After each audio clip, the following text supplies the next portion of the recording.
오늘 질문 순서를 바꾸게 됐는데 바이든 날리면 이어서 또 계엄은 했지만 경고용이라는 멘트에 이어서 엄청난 인터넷 밈이 유행할 것 같습니다. 오늘 한덕수 총리가 헌재 의견서에서 헌법재판관 후보자 발표는 장차 공직에 임명하겠다는 의사표시일 뿐 지명에 해당하지 않는다라는 답변서를 냈다는 언론 보도가 있었어요. 아세요, 장관님? 저는 그 내용을 알지 못합니다. 그것도 참 문제네요. 법무부 장관이 정부가 수행하는 이런 소송에 관여해야 되는 거 아닙니까? 당연히 좀 알고 있어야 되시는 거 아니에요? 의원님 말씀이 일리가 있습니다만 제가 그 법무부에서 그 의견을 냈다는 이야기를 못 들었고 보고도 받지 못했습니다. 대통령의 법무부 최고의 참모이시잖아요. 그것 자체가 이 정부의 한계를 적나라하게 드러낸다고 봅니다. 그러면 이 내용에 대해서 어떻게 생각하십니까? 저는 도저히 법조인으로서도 이해할 수가 없습니다. 공직에 임명하겠다고 발표하는 것이 지명이지 지명이 아닙니까? 임명과 다르다는 취지 아니신가 생각이 됩니다. 아직 청문회 지명을 분명히 법적으로 지명을 얘기했으니까요. 지명과 임명하겠다는 의사 표시가 어떻게 다릅니까? 설명 좀 해주세요. 의원님 죄송하지만 네. 제가 그 문건을 정확하게 보지를 못한 상태에서 제 추측만으로 말씀드리는 건 적절하지 않고 필요하면 제가 청에 복귀한 후에 내용을 보고 의원님께 보고 드리도록 하겠습니다. 아니 이거 명확하게 이렇게 나온 거기 때문에 이거에 대한 의견을 저는 말씀해 주시는 것이 맞다고 봅니다. 제가 보지를 못했으니까요. 네, 좋습니다.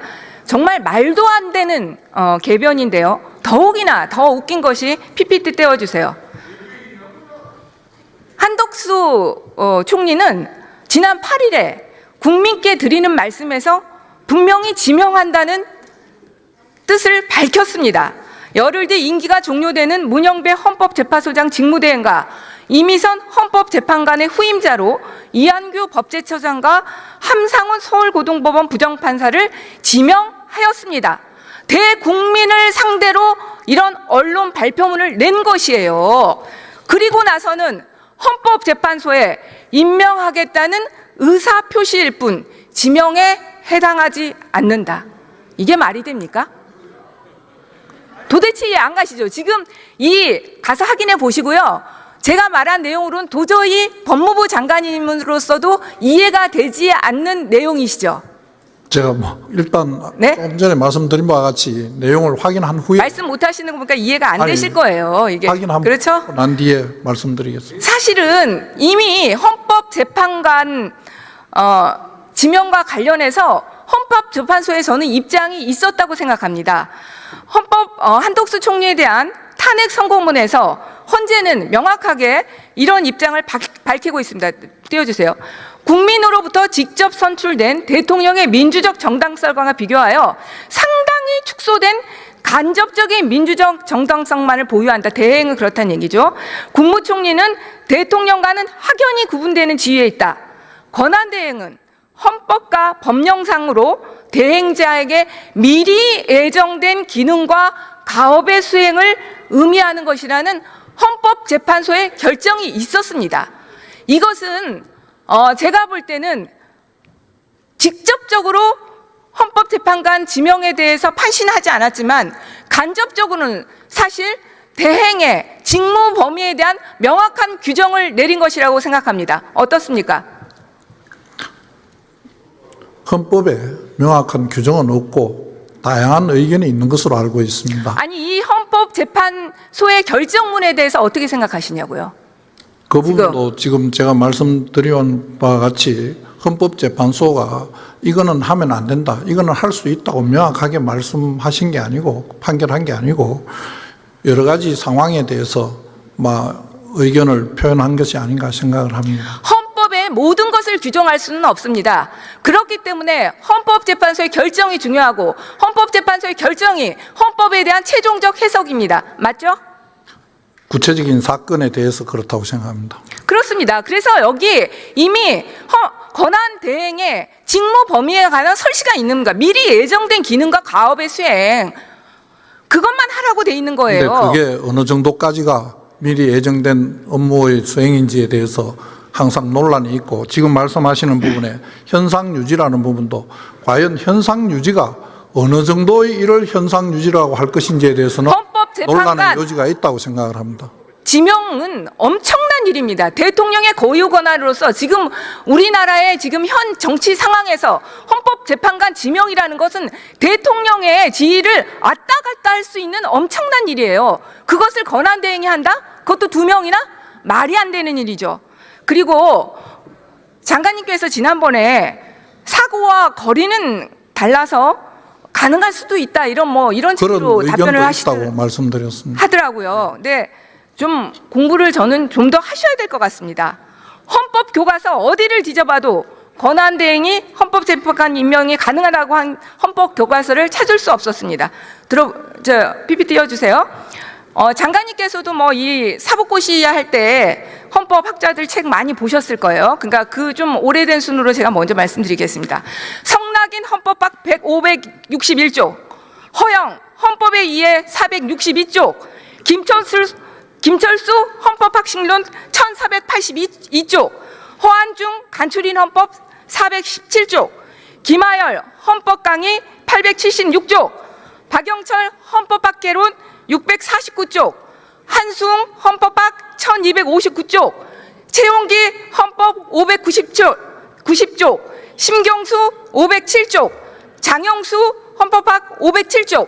어떤 헌법 교과서를 살펴봐도 대행은 현상 유지적인 활동만 할 수 있게 되어 있다고 되어 있습니다. 더욱이 윤석열 탄핵과 관련해서 윤석열 쪽의 입장을 지지했던 허영 교수나 장영수 교수조차도 그렇습니다. 장영수 교수는 거기서 더 나아가서 거리 시의 경우에도 권한 대행자의 민주적 정당성이 취약한 만큼 권한 대행자의 직무 범위는 이기 관리를 위하여 필요한 최소한에 한정되어야 한다고 적시하고 있습니다.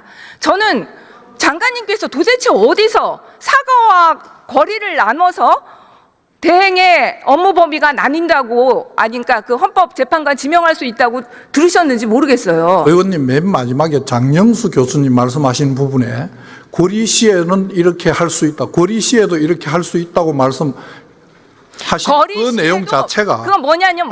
그 내용 자체가 거리와 사고를 구분해서 말씀하고 있는 겁니다. 그게. 대통령의 고유 권한에 대한 것이 아닙니다. 그러니까요. 지금 말씀하신 내용이 사고와 거리 시에 업무 범위의 차이는 있을 수 있어요. 그러나 그것도 대통령의 고유 권한은 빼고 논의되는 것입니다. 그러니까요.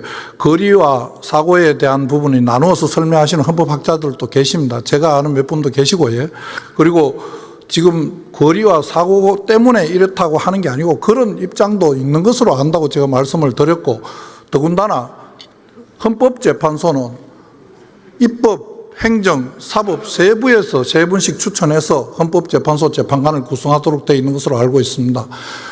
국가수반으로서 하는 부분은 입법과 사법부에 추천한 사람을 임명하는 내용이고, 그 외에 행정부 몫으로 하는 것은 반드시 대통령 자격으로 하는 것이라기보다는 행정부 수반으로서의 역할도 있는 것이다. 제가 그렇게 말씀드린 바가 있습니다. 대통령의 고유 권한입니다. 지금 법무부 장관님께서 좀 더 헌법을 저는 공부하셔야 된다고 생각합니다. 저는 헌법재판소의 결정이 오늘이나 어제 내려질 수도 있었다고 생각했어요. 그런데 안 내려지더라고요. 그래서 왜 안 내려지나 궁금했는데 오늘 이 답변서의 내용을 보니까 이해가 가더라고요. 윤석열 탄핵 사건에서도 말도 안 되는 절차적인 요건과 이런 것들을 주장을 해서 그것을 헌법재판소에서 다 다루다 보니까 시간이 걸렸습니다.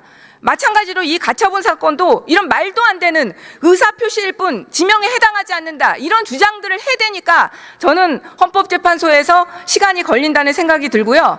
저는 가처분 인용 결정이 내려질 것이라고 생각합니다. 헌법재판소 결정이 내려지면 당연히 그 결과는 존중하시죠? 헌법재판소 결정은 그 자체로 존중을 받아야 된다고 생각을 합니다.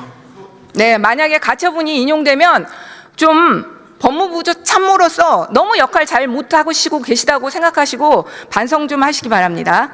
저도 저 역할을 할 수 있게 권한 정지를 안 시켜주셨으면 한 4개월 동안 열심히 했었을 텐데 저 너무 억울했습니다. 근데 장관님 정말 그 말 하실 자격은 없다고 봐요. 내란죄와 관련해서도 아니 제가 무슨 내란을 했습니까? 아니요. 그러니까 제가 얘기한 건 내란죄 가담 여부를 떠나서요. 장관님이 제가 뭘 했다는 국조특위에 나와서 한 내란죄에 대한 법률적인 해석이나 그런 부분들에 대해서 보면요. 도저히 제가 볼 땐 잘하셨을 거라는 생각이 전혀 들지 않습니다. 그런다고 증거 없이 탄핵을 할 수 있습니까? 자, 다른 주제로 질문하겠습니다. 여기 하세요. 대통령한테 얘기를 했어야죠. 법무부 참모로서의 역할 너무 못하셨다고 생각하고요. 자, 그다음에 윤석열 전 대통령은 지금 내란죄 말고도 범죄 종합 세트입니다. 너무나 많은 범죄 의혹들이 불거지고 있고 빠른 수사가 필요하다고 보입니다. 우리 당에서 윤석열 측근 비리 의혹을 찾아봤더니 100가지가 훌쩍 넘어요. 그냥 뭐 빨리 넘겨주세요. 너무 많으니까. 근데 이 중에서도 공직선거법과 관련해서는 빠른 수사가 필요하다고 생각합니다. 왜냐하면 공소시효가 지금 4개월 정도밖에 남지 않았어요. 그건 동의하시죠? 예. 네, 4개월 전에 이 공직선거법 빨리 끝내야 됩니다. 근데 그 공직선거법과 관련해서 너무 또 여러 가지 사건이 있어요. 지금 명태균 게이트 관련해서 공천 개입과 정치자금 문제가 있고 주가 조작, 도이치모터스 주가 조작 관련 허위사실 공표 문제, 그리고 불법 등록되지 않은 불법 선거 캠프 문제가 그렇습니다. 보통 우리가 공직선거법 수사할 때 신고되지 않은 선거사무소 운영이 밝혀지면 당선 무효용이 내려지죠. 보통 일반적으로요. 그거 제가 다 찾아봤어요. 양형에 장관님. 대해서 제가 뭐 일률적으로 말씀드리는 수사해 보셨잖아요. 이중사무 등록수소는 굉장히 공직선거법에서도 중대한 범죄입니다. 그렇죠? 선거법에 중요하지 않은 내용은 없습니다. 양형 찾아보세요. 그것도 다 당선 무효용이 내려지는 사건입니다. 그런데 강남 에아랑 건물에서 불법 캠프가 차려졌다는 사실은 장관님도 보도를 통해서 보셨죠? 그런 논란이 있는 것으로 알고 있습니다. 잘 아실 거예요. 왜 그러냐면 이게 정상명 검찰총장 사이 건물 아닙니까? 근데 장관님이 모르신다는 게 말 되겠어요? 잘 많이 아실 것 같은데. 왜 반드시 제가 안다고 생각하신지. 아니 검찰총장 사이 그건 우리 법조계에서는 다 사실 알잖아요. 지금 건물주 김방흥, 김용식은 선거 당시 윤석열에게 1,000만 원 고액 후원했고 또 김용식은 윤석열 결혼지대 했던 정상명 전 검찰총장의 사이입니다. 대선 이후에 김용식은 인수위 비서실을 근무했고 김방은은 청와대 관리활용 자문단 위원으로 이촉했습니다. 이 사건은 수사가 어렵지 않습니다. 지금 너무 많은 증거가 이미 쌓여 있습니다. 결정적으로 윤석열의 절친 이철우 교수, 아주 절친이죠. 나도 강남마랑 사무실에 대해서 여러 번 또 여러 명의 얘기 들었다. PPT 들어주세요. 이미 인터뷰를 했습니다. 네. 그리고 이준석 의원이 이 사무실에 오라는 윤석열의 메시지를 받았답니다. 그리고 중요한 것은 지금도 그 문자를 보관하고 있다고 합니다. 수사가 어렵지 않습니다. 이 관련자들 너무나 이 사무실에 드나들 관련자들이 많기 때문에 수사 시작하면 저는 이 불법 선거사무소는 바로 밝힐 수 있다고 생각합니다. 수사 빨리 하시겠습니까? 검찰이 꼭 자기들이 갖고 있는 수사권 범위 내에서 신속하게 진행할 것으로 생각하고 있습니다. 그리고 상관이 그 신고 내역에도 보면 이 선거사무소는 신고돼 있지 않아요. 그러니까 빨리 수사할 수 있고요. 그다음에 주가 조작 관련해서도 이미 검찰에서 김건희 모녀가 도이치로 23억 수익 냈다고 발표했죠. 아시죠? 그거는 수사 보도 자료 내용에 있는 내용들은 다 알려져 있는 것으로 알고 있습니다. 그러니까 장관님도 아시잖아요. 예? 장관님도 아시죠? 23억을 수익 냈다고 검찰에서 이미 발표했습니다. 그런데 윤석열 대통령은 그 당시에 가눈클럽 토론회에서 손해났다 이렇게 전 국민을 상대로 얘기했고 또 경선 토론회에서도 한 4달 정도 맡겼는데 손실났다 이렇게 얘기했습니다. 그리고 제 기억에는 통장까지 들고 나와서 언론에서 손해났다 이렇게 했던 기억이 있습니다. 너무나 증거가 명확한 사건입니다. 이거는 불러서 수사하면 바로 더 이상 수사할 것도 없어요. 불러서 조사하고 기소하면 되는 사건이에요. 23억이라고 보도자료에 있었는지는 제가 기억이 명확하지 않습니다. 그리고 지금 말씀하시는 그런 선거법과 관련된 부분은 검찰에서 공소시효가 넘어가기 전에 어떤 식으로든지 확인하고 수사해서 종결할 거라고 생각하고 있습니다. 장관님 보시기에도 증거관계 명백하죠. 그리고 명태균 게이트 관련해서 검찰로부터 정보 보고